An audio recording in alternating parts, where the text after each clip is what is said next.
Advanced trend analysis. It's the use of multiple barometers to better understand the current economic climate. It's not really enough to look at one economic report in and of itself and get an idea about which way the economy is going. We use multiple reports. We look for things like convergence or, in this case, divergence, which we're going to see in just a little bit. Earlier this week, building permits and housing starts were released. A building permit is the permission for a new construction project to begin. It's the very first stage of construction project. Following the building permit, we have a housing start.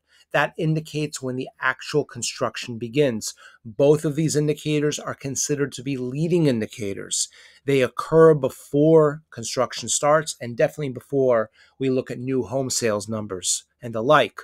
On a year-over-year basis, housing starts under construction, this is total units, decline, down 5.9% from this time last year.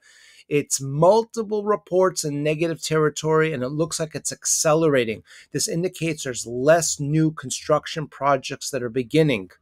We talk about building permits. Also, not good news, down 9.5% year over year, following last month's 2% decline, fourth month in a row in negative territory. Now, do building permits forecast a recession? They certainly don't look good. Well, to answer that question, we can leverage historical activity. We can see on the left-hand side 1386, and then that's reported in thousands. But we can see here 1386 lines up to where we were around July of 07. Does it forecast a recession? Not necessarily. Again, we want to look at multiple reports, but the direction certainly is not good. And if you look at present date on the left-hand side, we've gone from levels in the 1500s now at 1386. The trend is certainly not in a good direction.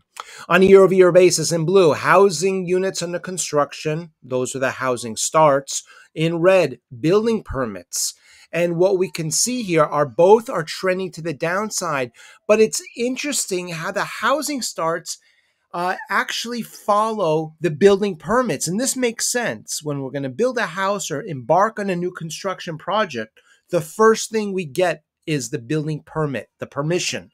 Following the building permit in red, then we get the housing starts. That's a little bit later on. Now, present date, we can see now building permits at new lows. It looks like the housing starts are following the building permits lower. So it's a leading indicator in a leading indicator. Now we have the term that we must discuss called divergence. In economics, also in the stock market analysis, we talk about convergence and divergence. Convergence is agreement, divergence is disagreement. Here we have a disagreement. Falling construction prices or falling construction activity and rising prices. That doesn't make sense. Well, in blue, housing starts. That seems to be moving lower. Case-Shiller Home Price Index in red, that moves higher. Now, we can see earlier, just a couple years ago, 2022, even into the beginning of 23, we saw both economic numbers decline. That makes sense. But more recently, we see divergence. Case-Shiller Home Price Index levels increasing, while the housing units, the construction, the housing starts, we should say, are declining. Question, why is this happening? Chat in the comments if you have an opinion. S&P Case-Shiller Home Price Index, maybe it's rising as a result of inflation. Inflation is pushing up the home prices, even though there's not really a market, a strong foundation, no pun intended, not a strong foundation underneath the housing market. Is the Case-Shiller Home Price Index only rising as a result of inflation?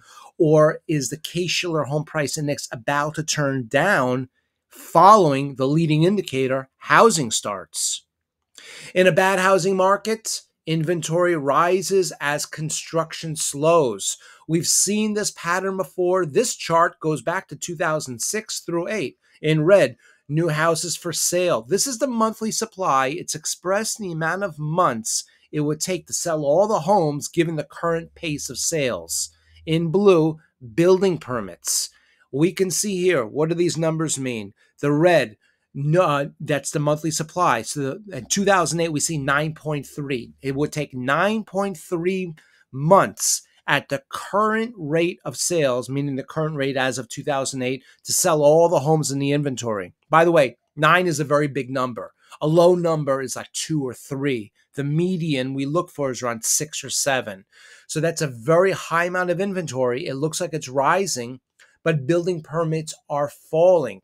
So basically what this is telling us, in the beginning part of 2008, if we were watching this indicator, we would say, hey, the smart money out there, those that are building new projects, they're running away from the market. As they're running away, well, maybe there's less people that actually want to buy homes as well. And that's why the inventories are rising.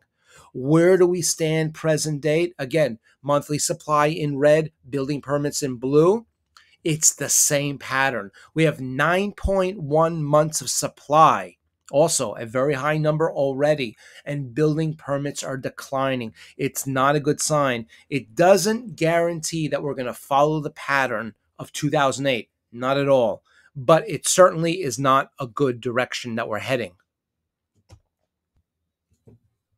Construction declines maybe as a result of shrinking supply as prices fall.